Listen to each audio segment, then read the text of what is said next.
कहानी की शुरुआत 4 रग्बी प्लेयर्स से होती है जो मछली पकड़ने के लिए समंदर में निकले थे, लेकिन जब वापस लौटने का वक्त आया तो करीब 50 मीटर दूर उनका एंकर समुद्र की तलहटी में बुरी तरह फंस गया। वो महंगा एंकर छोड़ना नहीं चाहते थे, इसलिए कप्तान ने सबको मिलकर खींचने को कहा। चारों प्रोफेशनल एथलीट अपनी पूरी ताकत लगाकर रस्सी खींचने लगे।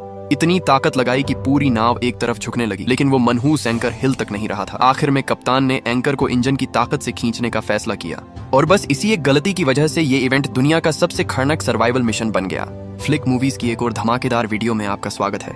28 फरवरी 2009 शनिवार सुबह 5 बजे चारों रग्बी प्लेयर्स मरीना पर पहुंचे। आज उनका प्लान था आराम से वीकेंड फिशिंग ट्रिप एंजॉय करने का। ये चारों थे निक शुलर, विल ब्लैकली, कोरी स्मिथ और मार्क्विस कूपर। चारों की दोस्ती रग्बी से शुरू हुई थी और अब वो भाई जैसे थे। उन्हें क्या पता था कि ये आम सा दिखने वाला वीकेंड उनकी जिंदगी बदल देगा। विल पहली बार समंदर में जा रहा था, इसीलिए वो बहुत एक्साइटेड। उसने पूछा कि क्या समंदर बहुत उछाल मारेगा। मार्क्विस ने कहा थोड़ा बहुत हो सकता है, क्योंकि वो तूफान आने से पहले फिशिंग स्पॉट पर पहुंचना चाहता है। तूफान शब्द सुनते ही विल चौकन्ना हो गया। उसने पूछा कैसा मौसम है। मार्क्विस ने सच बताया कि एक बड़ा तूफान आ रहा है, लेकिन उसने टाइमिंग कैलकुलेट कर ली है। वो लोग दोपहर 3-4 बजे तक फिशिंग खत्म कर लेंगे और शाम से पहले लौट आएंगे। खराब मौसम, देर रात आएगा। प्लान सुनकर विल थोड़ा शांत हुआ, लेकिन उसके मन का डर पूरी तरह खत्म नहीं हुआ। कोरी ने एक वाटरप्रूफ बैग निकाला और सबको कहा अपने फोन उसमें रख दो। उसने कहा कि समुद्री नमक फोन खराब कर सकता है और कुछ मील दूर जाने के बाद वैसे भी सिग्नल नहीं मिलेगा। विल ने माना कि ये सही है, लेकिन फिर भी उसने कंफर्म किया कि नाव में रेडियो है ना। मार्क्विस ने मजाक में कहा 2 स्ट्रॉ और एक लंबी रस्सी है। सब हंस पड़े। फिर उसने सीरियस होकर बताया कि हाँ, रेडियो है। विल ने थोड़ा शर्माते हुए माना कि शायद वो जरूरत से ज्यादा सावधान हो रहा है, लेकिन उसके अंदर की बेचैनी अभी भी कहीं बाकी थी। सुबह 6:30 बजे नाव गहरे समंदर की तरफ बढ़ रही थी। सब कुछ खूबसूरत लग रहा था, लेकिन उसी समय जमीन पर टीवी में मौसम विभाग तेज ठंडी हवा और बड़े तूफान की चेतावनी दे रहा था। मौसम वैज्ञानिक इसे ऊपरी वायुमंडलीय अशांति कह रहे थे। निक की मां ने मौसम रिपोर्ट देखकर तुरंत उसे कॉल किया। फोन कुछ देर बजा और फिर वॉइसमेल पर चला गया, क्योंकि फोन तो वाटरप्रूफ बैग में बंद था। मां ने मैसेज छोड़ा कि उसने मौसम की खबर देखी है और वो बस कंफर्म करना चाहती है कि निक को तूफान की जानकारी है। उसकी आवाज में साफ चिंता थी, लेकिन ये मैसेज कभी सुना नहीं जाएगा। नाव में हिप हॉप म्यूजिक बज रहा था। वो पहले फिशिंग स्पॉट पर पहुंचे और लाइन डाल दी। निक की किस्मत अच्छी थी, जल्दी ही उसने एक बड़ी मछली पकड़ ली। वो खुशी से सबको दिखाने लगा। मार्क्विस ने उस जगह को कूपर्स होल नाम दिया था और बोला ये जगह कभी निराश नहीं करती। निक ने मजाक में कहा कि ये नाम बोलने में अजीब लगता है। इसी बीच विल की नजर कोरी की उंगली में चमकती रिंग पर पड़ी। वो 2002 सुपर बाउल चैंपियनशिप की रिंग थी जो उसने टैंपा बे बुकानियर्स के साथ जीती थी। वो उसके करियर की सबसे बड़ी उपलब्धि थी, लेकिन ग्लोरी ज्यादा वक्त नहीं टिकती। कुछ देर बाद मार्क्विस ने और गहरे पानी में जाने का फैसला किया। नाव फिर से तेज रफ्तार से आगे बढ़ी। तभी निक का चेहरा पीला पड़ने लगा। लहरों के झटकों से उसका पेट मचलने लगा। उसे सी सिकनेस हो गई। वो नाव के किनारे झुककर गहरी सांस लेने लगा, लेकिन राहत नहीं मिली। विल ने कहा कि वो लेट जाए क्योंकि उसकी हालत बहुत खराब लग रही है। निक ने कमजोर आवाज में कहा कि सुबह उसे अक्कड़ नहीं दिखानी चाहिए थी। उसने मजाक उड़ाया था कि सी सिकनेस की दवा कमजोर लोगों के लिए होती है। अब उसे अपनी गलती समझ आ रही थी, लेकिन देर हो चुकी थी। 4 घंटे बाद सुबह 9 बजे वो मार्क्विस के पसंदीदा गोल्डन स्पॉट पर पहुंचे। इंजन बंद किया गया और एंकर डालने की तैयारी हुई। मार्क्विस ने खास तौर पर कहा कि रस्सी टाइट रखकर धीरे धीरे एंकर नीचे छोड़ो। पिछली बार गलती से एंकर खो दिया था। दोपहर 1 बजे तक आसमान काला होने लगा। तूफान करीब आ रहा था। उन्होंने तुरंत वापस लौटने का फैसला किया। कोरी एंकर उठाने लगा, लेकिन एंकर फंस चुका था। उसने पूरी ताकत लगाई, लेकिन रस्सी सीधी तनी रही। एंकर नहीं हिला। मार्क्विस भी जुड़ गया। फिर चारों ने मिलकर खींचा, लेकिन एंकर समुद्र की चट्टानों में बुरी तरह अटका था। आसमान और काला हो रहा था। बिजली गरज रही थी। मार्क्विस ने फैसला किया कि इंजन से खींचते हैं। इंजन स्टार्ट हुआ। नाव आगे बढ़ी। रस्सी और तनी। उसने सबको पकड़कर रहने को कहा। नाव जोर से हिल सकती है। उसने धीरे धीरे एक्सेलरेटर बढ़ाया। इंजन गरजा, लेकिन रस्सी पीछे से नाव को नीचे खींच रही थी। नाव का अगला हिस्सा ऊपर उठ गया। पिछला हिस्सा पानी में धंस गया। नाव खतरनाक एंगल पर झुक गई। चारों लोग रेलिंग पकड़कर लटके हुए थे। उनकी पूरी नजर पीछे की तनी रस्सी पर थी। किसी ने सामने से आती खतरे की दीवार नहीं देखी। एक विशाल लहर सामने से उठ रही थी। आसमान काला था और वो लहर एक चलती हुई पानी की दीवार जैसी दिख रही थी। जब उन्हें रोशनी का बदलाव और अजीब गरज सुनाई दी, तब तक बहुत देर हो चुकी थी। वो विशाल लहर सीधे नाव के अगले हिस्से से टकराई। नाव ऐसे पलटी जैसे किसी दैत्य ने उसे हाथ से थप्पड़ मारा हो। सब कुछ उल्टा पुल्टा हो गया। जब वो पानी के ऊपर आए तो उन्होंने देखा नाव पूरी तरह उलट चुकी थी। उनकी सुरक्षा अब सिर्फ एक उलटी पड़ी नाव की खाली खोल बन चुकी थी। चारों एक दूसरे के नाम चिल्लाने लगे, कंफर्म करने के लिए कि सब जिंदा हैं। मार्क्विस ने सबको नाव के पास आने को कहा। उलटी नाव थोड़ी फ्लोट कर रही थी, सहारा दे सकती थी। उन्होंने कोशिश की नाव को सीधा करने की, लेकिन कोई फायदा नहीं हुआ। तभी विल को याद आया एंकर की रस्सी अभी भी जुड़ी है, वही वजन नाव को नीचे खींच रहा है, लेकिन कांटे कैसे? कोई चाकू नहीं था। विल पानी में डुबकी लगाकर गया और प्रोपेलर के तेज किनारे से रस्सी काट दी।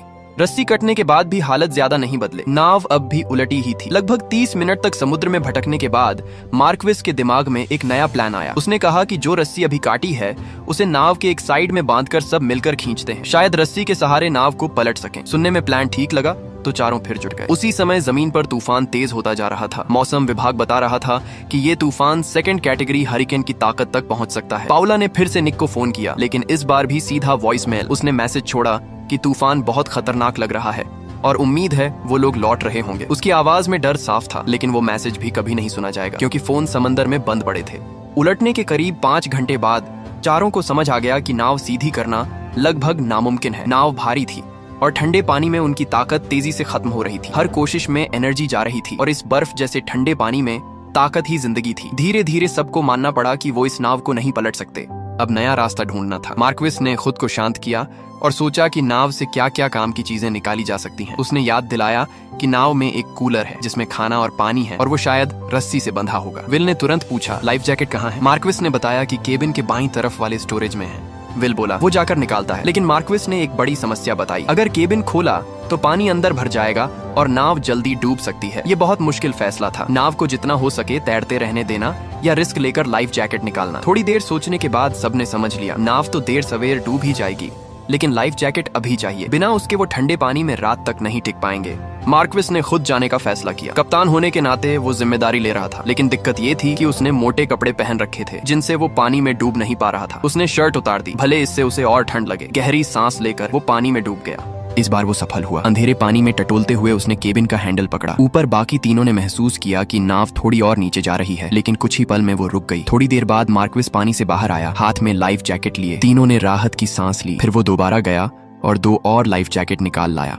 थोड़ा आराम करने के बाद वो तीसरी बार गया और इस बार फ्लेयर गन लेकर आया। ये असली उम्मीद थी। फ्लेयर मतलब सिग्नल भेजने का मौका। अगर कोई जहाज पास से गुजरा तो शायद देख ले।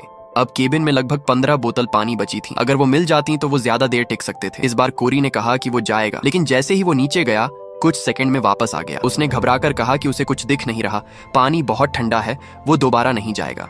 तभी दूर से एक आवाज आई, जहाज का हॉर्न। चारों अचानक जोश में चिल्लाने लगे। उन्होंने हाथ हिलाए, फ्लेयर चलाया। वो पागलों की तरह चिल्ला रहे थे, उम्मीद कर रहे थे कि जहाज उन्हें देख ले, लेकिन जहाज अपनी दिशा में चलता रहा। हॉर्न की आवाज धीरे धीरे दूर होती गई। जहाज अंधेरे और तूफान में गायब हो गया। उनकी आवाजें धीरे धीरे थम गईं। कुछ पल पहले की उम्मीद अब फिर से खालीपन में बदल गई थी। अचानक निक को याद आया, उसका बैग, उसमें फोन है। अगर वो बैग मिल जाए तो शायद कॉल कर सकें। ये सोचकर सबके अंदर फिर उम्मीद जगी। निक ने कहा उसे थोड़ा आराम चाहिए ताकि शरीर थोड़ा गर्म हो जाए, फिर वो डुबकी लगाएगा। इसी बीच माहौल थोड़ा हल्का करने के लिए विल ने मजाक किया। उसने कोरी से पूछा कि क्या इससे भी बुरा कुछ हो सकता है, जैसे पिछले साल डेट्रॉइट की टीम का 0-60 का रिकॉर्ड। सब थके हुए थे, फिर भी हल्की सी हंसी निकल गई। कोरी बोला कि शायद ये पहली बार है जब वो कहेगा कि काश वो अभी डेट्रॉइट में होता। जमीन पर पाउला और निक की माँ फोन पर बात कर रही थी। दोनों परेशान थीं क्योंकि किसी से संपर्क नहीं हो पा रहा था। आखिर उन्होंने पुलिस को कॉल करने का फैसला किया। समंदर में निक ने ताकत जुटाई और डुबकी लगाकर बैग निकाल लाया। तीनों खुश हो गए। उन्होंने फोन निकाले और कॉल करने की कोशिश की, लेकिन कोई सिग्नल नहीं। निक गुस्से और निराशा में चिल्लाया, 911 तो हर जगह लगना चाहिए ना, सैटेलाइट वगैरह कुछ नहीं होता। लेकिन सच ये था कि समंदर के बीचों बीच उनका फोन बेकार था। आधुनिक दुनिया का सबसे जरूरी उपकरण यहाँ सिर्फ एक बंद डिब्बा बन चुका था। मार्क्विस ने कहा, फोन बंद कर दो, अगर सिग्नल नहीं है तो बैटरी बचानी होगी, शायद बाद में कहीं सिग्नल मिल जाए। उधर पुलिस को रिपोर्ट मिल चुकी थी। मरीना में एक पिकअप ट्रक मिला था जिसके पीछे खाली ट्रेलर था। शक था कि वो लोग समंदर में फंस गए हैं। कोस्ट गार्ड को खबर दे दी गई थी। सर्च ऑपरेशन शुरू हो चुका था, लेकिन समंदर में फंसे चारों को ये नहीं पता था कि मदद रास्ते में है। रात गहराने लगी। मार्क्विस की हालत बिगड़ने लगी। उसका शरीर बुरी तरह कांप रहा था, दांत किटकिटा रहे थे। वो बोल भी मुश्किल से पा रहा था कि उसे बहुत ठंड लग रही है। निक ने उसे समझाया कि अभी ठंड लगना अच्छा संकेत है, इसका मतलब है शरीर अभी भी लड़ रहा है। असली खतरा तब है जब इंसान को ठंड महसूस होना बंद हो जाए। तब शरीर का तापमान खतरनाक स्तर तक गिर चुका होता है और दिमाग गलत सिग्नल देने लगता है। उन्होंने खुद को मोटिवेट करने के लिए ट्रेनिंग के दौरान चिल्लाया जाने वाला नारा दोहराया। वो नारा अब सिर्फ शब्द नहीं था, बल्कि जिंदा रहने की जिद थी। तभी कोरी ने देखा कि बारिश रुक गई है। निक ने कहा, शायद भगवान ने सुन ली। लेकिन उसी वक्त दूर से एक अजीब सी गड़गड़ाहट सुनाई दी। ये बिजली की आवाज नहीं थी, कुछ बड़ा उनकी तरफ आ रहा था। चारों ने ध्यान से सुना। आवाज तेज होती जा रही थी और फिर उन्होंने देखा चारों ने कान खड़े कर लिए। वो अजीब सी गड़गड़ाहट लगातार तेज होती जा रही थी। ये आवाज बिजली की नहीं थी, कुछ अलग थी, जैसे कोई बहुत बड़ी चीज पानी को चीरते हुए उनकी तरफ आ रही हो। कोरी ने भी साफ सुना। सबने सांस रोक ली और अंधेरे में देखने की कोशिश करने लगे कि आखिर ये आवाज कहाँ से आ रही है।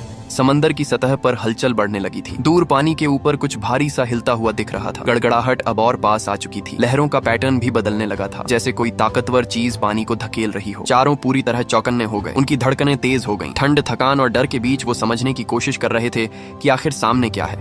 गड़गड़ाहट अब बिल्कुल पास आ चुकी थी। तभी एक बहुत बड़ी लहर दीवार की तरह पूरी तबाही लेकर उनकी तरफ दौड़ी। उसका जोर इतना भयानक था कि चारों को नाव से अलग अलग दिशाओं में उछालकर फेंक दिया। दुनिया फिर से घूमने लगी। ऊपर नीचे सब उल्टा पुल्टा हो गया। चारों तरफ से समुद्र का पानी टूट कर आया और सब कुछ निगल गया। कानों में बस टेढ़ी मेढ़ी चीखों की आवाज गूंज रही थी, जो पानी के अंदर दबकर अजीब और दूर सी लग रही थी। चारों अलग अलग जगह पर समंदर की सतह पर तैर रहे थे। हर कोई अंधेरे में छटपटा रहा था, एक दूसरे को ढूंढने की कोशिश कर रहा था, उस पलटी हुई नाव को ढूंढने की कोशिश कर रहा था जो अब उनका इकलौता सहारा थी। अचानक विल चिल्लाया कि उसे नाव दिख रही है। निक पूरी ताकत लगाकर उसकी दिशा में तैरने लगा।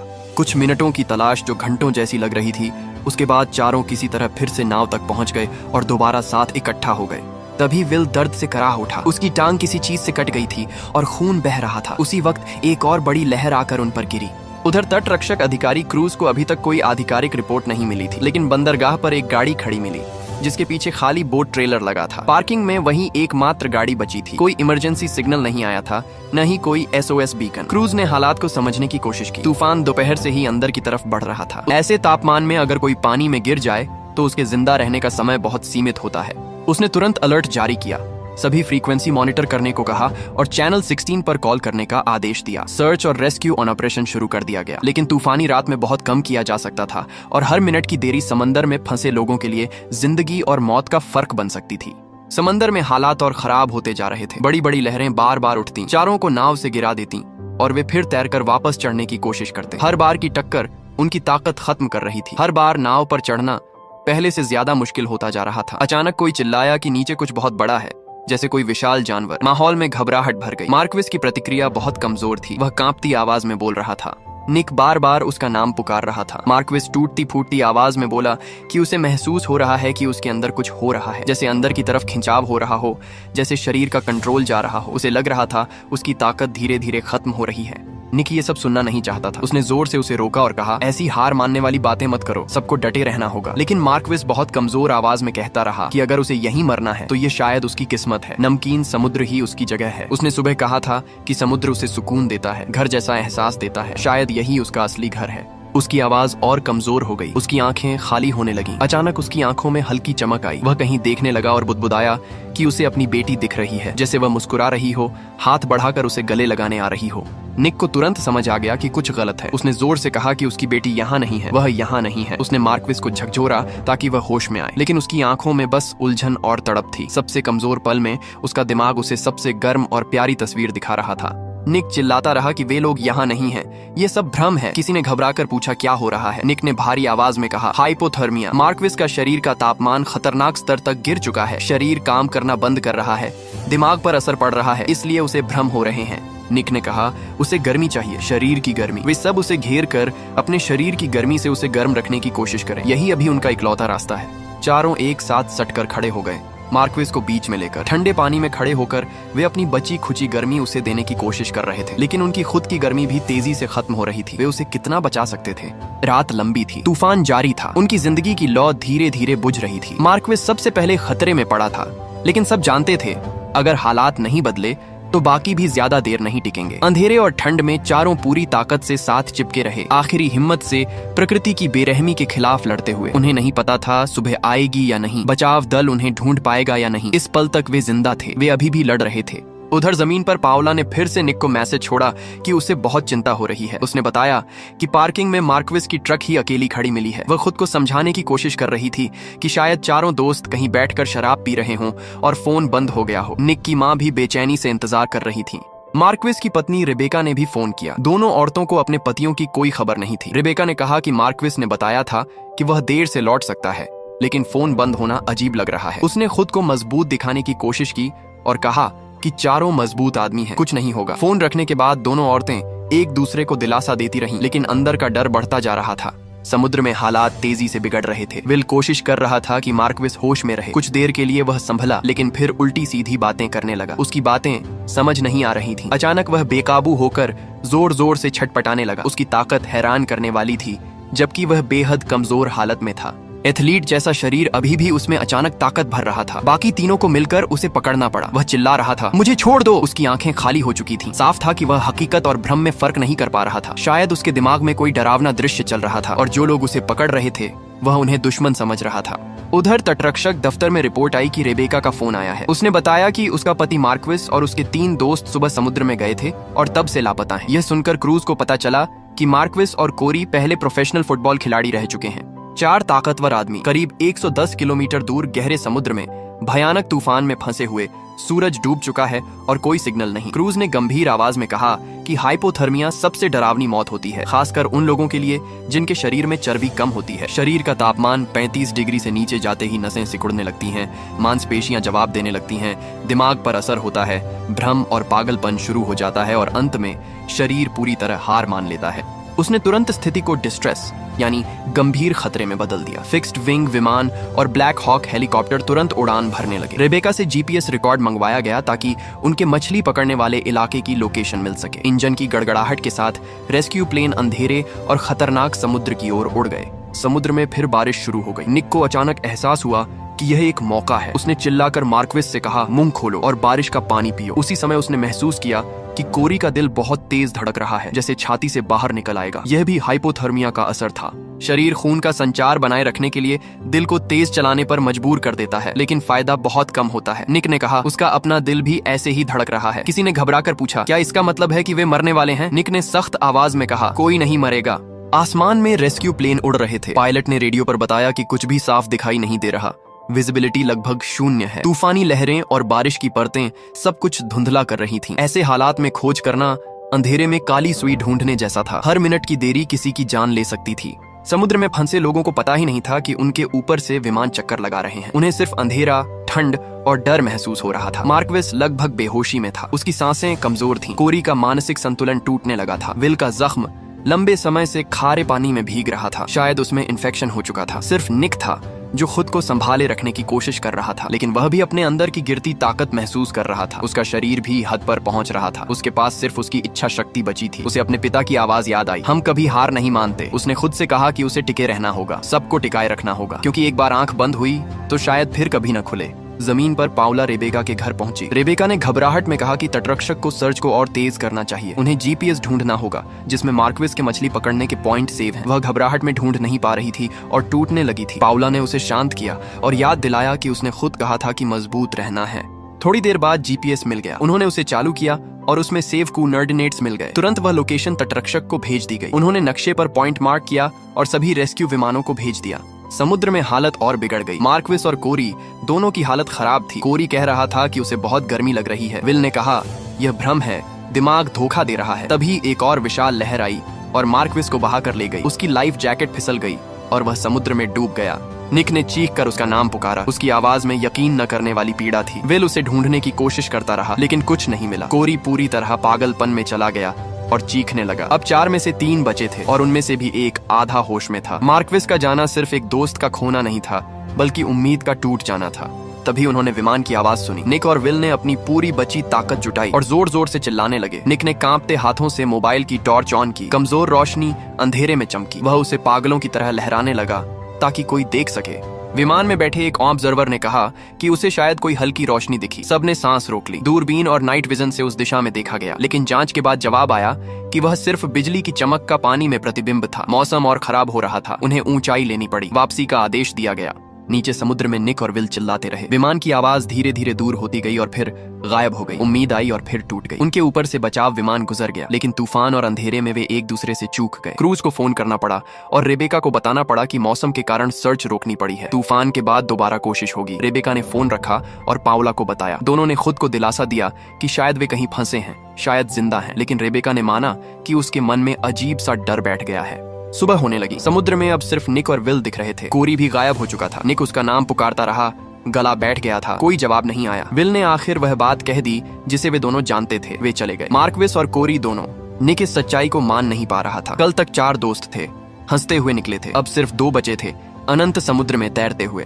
विल ने टूटती आवाज में कहा कि मार्क्विस और कोरी उनसे ज्यादा मजबूत थे, फिर भी समुद्र ने उन्हें हरा दिया। उसने पूछा वे कितनी देर और टिक पाएंगे। निक ने कहा कि कम शरीर की चर्बी ने उन्हें नुकसान पहुंचाया। उसके कपड़े भले गीले थे लेकिन थोड़ी गर्मी दे रहे थे। उसने विल से कहा कि कुछ पहनने को ढूंढे, लेकिन विल ने मना कर दिया। वह दोबारा पानी में नहीं उतरना चाहता था। तभी निक ने पानी के नीचे एक साया देखा, शार्क। वे घबराकर नाव पर चढ़ गए। विल का जख्म अभी भी खून बहा रहा था। निक ने उसे समझाया कि शार्क मछलियां ढूंढती हैं, उन पर हमला नहीं करेगी, लेकिन डर बढ़ता जा रहा था। विल ने पूछा क्या निक चर्च जाता था? मौत सामने हो तो इंसान भगवान और आत्मा के बारे में सोचने लगता है। अगर आखिरी दिमागी पल ही अनंत हो जाए तो भगवान कहाँ है? मरने के बाद क्या होगा? निक ने कहा उसे याद नहीं, बहुत समय हो गया। विल ने पूछा क्या वह नास्तिक बन गया है? निक ने गुस्से में कहा वह बस हकीकत में जीता है। ऐसे भगवान से क्या मांगना जिसने उसके दोस्तों को मरने दिया। विल ने कहा गुस्सा मत करो, भगवान को मत छोड़ो। निक ने थकी आवाज में कहा उसने कुछ नहीं छोड़ा। उनकी यह बात दरअसल मौत को देखने के 2 अलग तरीके थे। विल विश्वास में सहारा ढूंढ रहा था, निक गुस्से और जिद में लड़ रहा था। लेकिन चाहे तरीका जो भी हो, समुद्र उनके सामने था, बेरहम और ठंडा। बेस पर सुबह की हलचल शुरू हो चुकी थी। कप्तान क्रूज ने साफ कहा कि परिवार वालों को तुरंत जानकारी दी जाए ताकि उन्हें सबसे बुरी खबर किसी अचानक टीवी रिपोर्ट से न मिले। एक अधिकारी ने पूछा कि क्या ऑपरेशन को सर्च एंड रिकवरी यानी सिर्फ शव ढूंढने की कार्रवाई में बदल दिया जाए? कप्तान ने सख्ती से मना कर दिया। उसने कहा अभी नहीं, अभी उम्मीद बाकी है। दिन निकलने के बाद उनके पास ज्यादा फायदा होगा। उसने एक बड़े रेस्क्यू जहाज को भी रवाना करने का आदेश दिया। जहाज पर सायरन बजा। क्रू मेंबर्स को इकट्ठा किया गया और बताया गया कि उन्हें सेंट पीटर्सबर्ग के पास एक छोटी नाव की तलाश में जाना है जिसमें 4 लोग लापता हैं और संभव है नाव पलट गई हो। कप्तान ने सभी से कहा कि इस मौसम में इलेक्ट्रॉनिक उपकरण अक्सर भरोसेमंद नहीं होते, इसलिए पानी की सतह पर अपनी नजरें टिकाए रखें। इंसानी आंख से बढ़कर कुछ नहीं होता। समुद्र अब भी ठंडा, गहरा और बेरहम था और वे दोनों उसकी दया पर टिके हुए थे। सूरज ऊपर आने लगा लेकिन ठंड कम नहीं हुई। उनके शरीर सुन्न पड़ रहे थे। निक महसूस कर रहा था कि उसकी उंगलियां कड़ी हो चुकी हैं, होंठ कांप रहे हैं और हर सांस लेना मुश्किल होता जा रहा है। विल की हालत भी खराब थी। दोनों को समझ आ रहा था कि अगर जल्दी मदद नहीं पहुंची तो ज्यादा देर टिकना मुश्किल होगा। फिर भी वे एक दूसरे को देख रहे थे, जैसे सिर्फ साथ बने रहना ही उन्हें जिंदा रखे हुए है। आसमान हल्का होने लगा था लेकिन राहत अभी भी दूर थी। वे नहीं जानते थे कि कोई उन्हें ढूंढ रहा है या नहीं। उन्हें बस इतना पता था कि वे अब भी सांस ले रहे हैं और जब तक सांस चल रही है तब तक लड़ाई खत्म नहीं हुई। जमीन पर निक की मां मार्सिया को पता चलता है कि कोस्ट गार्ड ने सर्च और रेस्क्यू मिशन रोक दिया है। ये सुनकर वो गुस्से में फट पड़ती है। निक की उंगलियां ठंड से सुन्न हो चुकी हैं। वो दर्द से चिल्ला रहा है। एक और बड़ी लहर आती है और दोनों को पानी के अंदर पटक देती है। वो पूरी ताकत लगाकर फिर से ऊपर आते हैं। विल कहता है कि ये बहुत खराब आइडिया है, वो डूब सकते हैं। निक जवाब देता है कि वैसे भी वो डूब सकते हैं, लेकिन कम से कम नाव से बंधे रहेंगे तो एक उम्मीद रहेगी। थोड़ी हिचकिचाहट के बाद विल भी खुद को नाव से बांध लेता है। अब चाहे लहरें कितनी भी तेज हों, वो अलग नहीं होंगे, लेकिन अगर नाव डूब गई तो वो भी उसके साथ नीचे चले जाएंगे। कोस्ट गार्ड बेस पर मार्सिया एक अधिकारी से सवाल करती है। वो पूछती है कि खबरों में मिशन को रिकवरी ऑपरेशन क्यों बताया गया। अधिकारी समझाता है कि 200 से ज्यादा लोग सर्च में लगे हैं, एक पेट्रोल जहाज भी तैनात है, लेकिन खराब मौसम में पायलट्स को खतरे में नहीं डाला जा सकता। तूफान लगभग 1 घंटे में खत्म होगा और फिर सर्च फिर से शुरू होगी। मार्सिया की आंखों में डर था। वो पूछती है क्या आपको सच में लगता है कि वो जिंदा है? अधिकारी कहता है कि उसे भरोसा रखना चाहिए, वो पूरी कोशिश करेगा। मार्सिया सिर हिलाती है क्योंकि उसके पास उम्मीद के अलावा कुछ नहीं बचा। समुद्र में दोनों बार बार लहरों से नीचे गिरते और फिर नाव पर चढ़ते हैं। वो पूरी तरह टूट चुके हैं लेकिन अभी जिंदा है। अचानक उन्हें हवाई जहाज की आवाज सुनाई देती है। दोनों आखिरी ताकत लगाकर हाथ हिलाते हैं। विल कहता है अब दिन निकल आया है, वो हमें जरूर देख लेंगे। लेकिन विमान बिना कोई प्रतिक्रिया दिए आगे उड़ जाता है। वो धीरे धीरे आसमान में गायब हो जाता है। दोनों निराश होकर उसे जाते देखते हैं। अब दिन है, उनके चमकीले लाइफ जैकेट साफ दिख रहे हैं, फिर भी किसी ने उन्हें नहीं देखा। उम्मीद फिर से आई और फिर चली गई। कुछ देर की खामोशी के बाद निक थके हुए स्वर में कहता है कि उन्हें पानी में 24 घंटे हो चुके हैं। विल पूछता है कि कोस्ट गार्ड कब तक खोज बंद रखेगा। निक कहता है कि उसे नहीं पता। विल कहता है कि अगर उन्हें खाना ढूंढने के लिए पानी में जाना है तो अभी जाना चाहिए जब तक रोशनी है। निक सहमत होता है। वो कपड़े उतारने की सोचता है लेकिन विल कहता है कि वो खुद जाएगा। वो गहरी सांस लेकर पानी में उतर जाता है। अंधेरे केबिन में टटोलते हुए आखिर उसे एक प्लास्टिक बैग मिलता है। वो ऊपर आता है, उसमें सरसों फ्लेवर वाले प्रेटजेल थे। विल हल्की मुस्कान के साथ कहता है कि उसे ये स्वाद पसंद नहीं, लेकिन दोनों भूखे थे। वो तेजी से खाने लगते हैं। अचानक विल दूर इशारा करता है और पूछता है वो जमीन है क्या? निक देखता है, दूर कुछ ऐसा दिख रहा था जैसे जमीन की परछाई हो। दोनों को एक जैसा ही दिखाई दे रहा था। निक फोन निकालता है लेकिन उंगलियां सुन्न है। विल फोन चलाता है, स्क्रीन पर नो सिग्नल दिखता है। निक उलझन में पूछता है क्या ये भ्रम हो सकता है? विल कहता है 2 लोग एक जैसा भ्रम कैसे देख सकते हैं? कई घंटों से कोई विमान नहीं दिखा। विल कहता है या तो अभी तैरकर वहां पहुंचते हैं या फिर कभी नहीं। वो एक और रात नहीं झेल पाएंगे। दोनों रस्सी खोलते हैं और उस दिशा में तैरने लगते हैं, लेकिन कुछ ही देर में विल को एहसास होता है कि कुछ गलत है। वो चिल्लाता है कि वो जमीन नहीं, भ्रम है। शरीर की कमजोरी दिमाग से खेल कर रही है। इससे भी बुरा ये कि जब वो पीछे मुड़कर नाव की तरफ देखता है तो नाव भी नहीं दिखती। वो भ्रम के पीछे तैरते हुए नाव से बहुत दूर आ गए थे। दोनों एक दूसरे का नाम चिल्लाते हैं। अंधाधुंध पानी में तैरते हुए उलटी पड़ी नाव ढूंढने की कोशिश करते हैं। आखिरकार निक नाव ढूंढ लेता है और उसे चिपक जाता है। वो विल को पुकारता रहता है। थोड़ी देर बाद विल भी नाव तक पहुंच जाता है। दोनों फिर से साथ हो जाते हैं। कोस्ट गार्ड बेस पर कैप्टन क्रूज लगातार सर्च ऑपरेशन को कोऑर्डिनेट कर रहा था, लेकिन अब तक कोई टारगेट नहीं मिला था। रिपोर्ट आई कि उन्होंने 66 नॉटिकल माइल तक सर्च कर लिया है और अंधेरा होने तक जारी रखेंगे। समुद्र की सतह पर कुछ भी नजर नहीं आ रहा था। वो लोग अब 30 घंटे से समुद्र में भटके हुए थे। समुद्र में निक देखता है कि विल बहुत ज्यादा शांत हो गया है। वो पूछता है, तू ठीक है ना? विल बिखरी हुई आवाज में कहता है कि वो बस सोच रहा है। वो सोच रहा था कि नाव अभी तक पूरी तरह डूबी क्यों नहीं है। वो ये भी सोच रहा था कि अगर उसकी मौत हो गई तो लोग उसकी फ्यूनरल में क्या कहेंगे। यहाँ तक कि उसे शक होने लगता है कि क्या उसकी लाश कभी मिलेगी भी या नहीं। विल का दिमाग अब ठीक से काम नहीं कर रहा था। वो बुदबुदाने लगता है कि उसे उस लड़की से शादी कर लेनी चाहिए थी और उसे 1.5 कैरेट की डायमंड रिंग दिलानी चाहिए थी। वो कल्पना करने लगता है कि अगर उसने उससे शादी की होती तो वो इस ट्रिप पर जाने से मना कर देती। तब वो अभी घर पर होता, उसके साथ बच्चों की प्लानिंग कर रहा होता।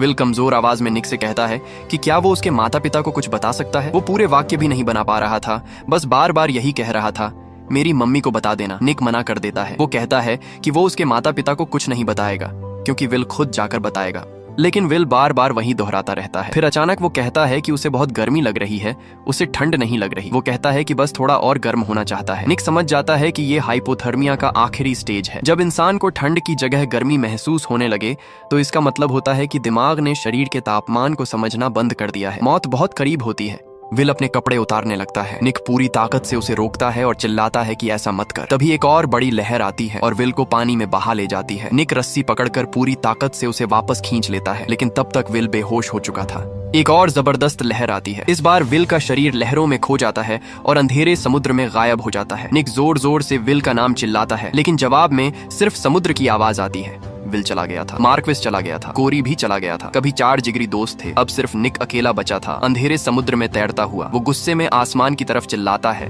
गालियां देता है, अपने अंदर का सारा दर्द, गुस्सा और बेबसी बाहर निकाल देता है। वो खुद से पूछता है, मैं ही क्यों जिंदा बचा, बाकी तीनों क्यों चले गए। उसके दिमाग में उसके पिता की आवाज गूंजती है, हारने वालों में कभी शामिल मत होना। लेकिन इस पल निक को समझ नहीं आ रहा था कि वो किसके लिए लड़ रहा है। उसके सारे दोस्त मर चुके थे, वो अकेला समुद्र में था। रेस्क्यू शायद कभी नहीं आने वाला था, लेकिन वो अब भी जिंदा था। वो अभी सांस ले रहा था। जब तक सांस बाकी है उसे लड़ते रहना होगा। वो ये अपने 3 दोस्तों का कर्ज मानता है। उसे जिंदा रहना होगा ताकि वो उनकी कहानी दुनिया तक पहुंचा सके, ताकि उनके घर वालों को पता चले कि उन्होंने आखिरी सांस तक कितनी बहादुरी से लड़ाई लड़ी।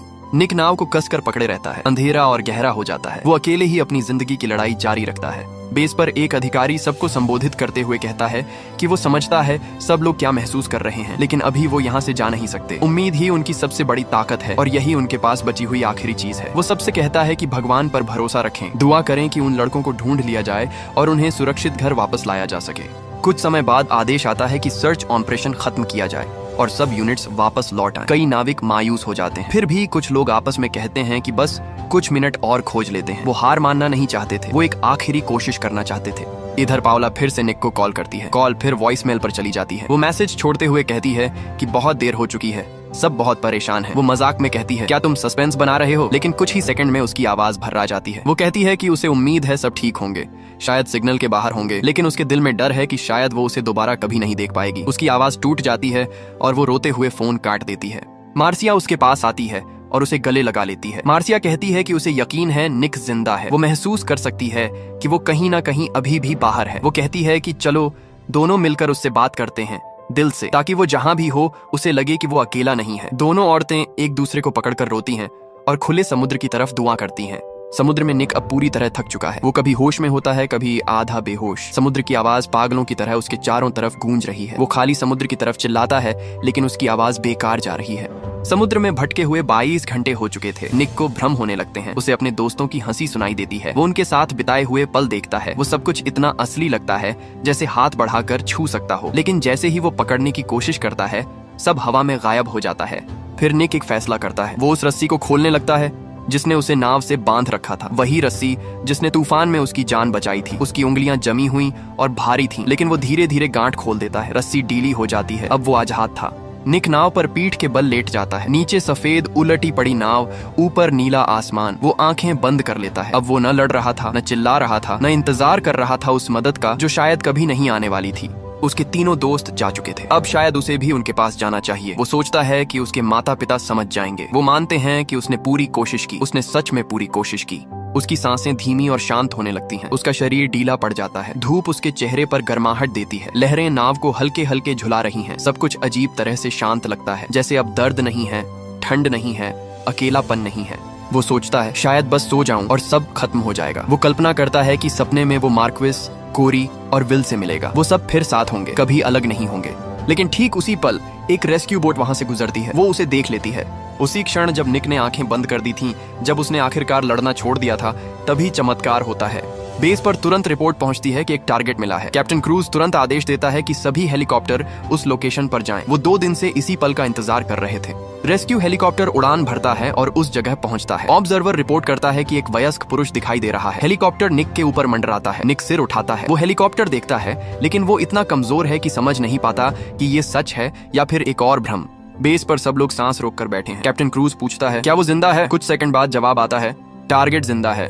लेकिन कैप्टन खुश नहीं होता। वो तुरंत पूछता है कि बाकी 3 कहाँ हैं? वो कहता है कि सर्च जारी रहनी चाहिए, उन्हें बाकी तीनों को भी ढूंढना है। निक को ऊपर खींच लिया जाता है। उससे पूछा जाता है उसका नाम क्या है। वो भारी और टूटी आवाज में कहता है, मेरा नाम निक है। ये नाम रेडियो के जरिए बेस तक पहुंचता है। मार्सिया का फोन बजता है। वो कॉल उठाती है और जोर से चिल्ला पड़ती है। वो और पाउला एक दूसरे को गले लगाकर रोने लगती हैं। लेकिन दूसरी तरफ एक और घर में फोन बजता है। वहां कोई कॉल नहीं उठाता, क्योंकि वहां पहले ही समझ आ चुका था कि उनका अपना वापस नहीं आ रहा।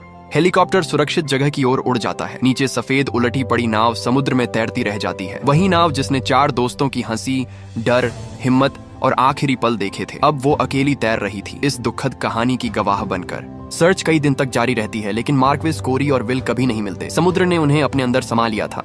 निक अकेला सर्वाइवर था, वही अकेला इंसान जो उस समुद्र की कहानी सुना सकता था। वो बच गया, लेकिन एक मायने में उसका एक हिस्सा हमेशा उस समुद्र में ही रह गया। उसके 3 दोस्तों की मुस्कान, उनकी हिम्मत, उनकी आखिरी लड़ाई, ये सब उसकी जिंदगी का हिस्सा बन गए। वो जिंदा है ताकि वो उन्हें याद रख सके, ताकि दुनिया जान सके कि उन्होंने आखिरी सांस तक कैसे लड़ाई लड़ी। ये सिर्फ सर्वाइवल की कहानी नहीं है, ये इंसानियत, दोस्ती, प्यार और हिम्मत की कहानी है। ये उस सीख की कहानी है जो उसके पिता ने दी थी, कभी हार मत मानो। वही सीख मौत और जिंदगी के बीच उसके लिए रोशनी बन गई। 28 फरवरी 2003 को 4 दोस्त समुद्र में गए थे। वापस सिर्फ एक आया। लेकिन जो 3 वापस नहीं आए, उनकी कहानी, उनकी हिम्मत, उनकी जिंदगी निक की जुबानी हमेशा दुनिया याद रखेगी।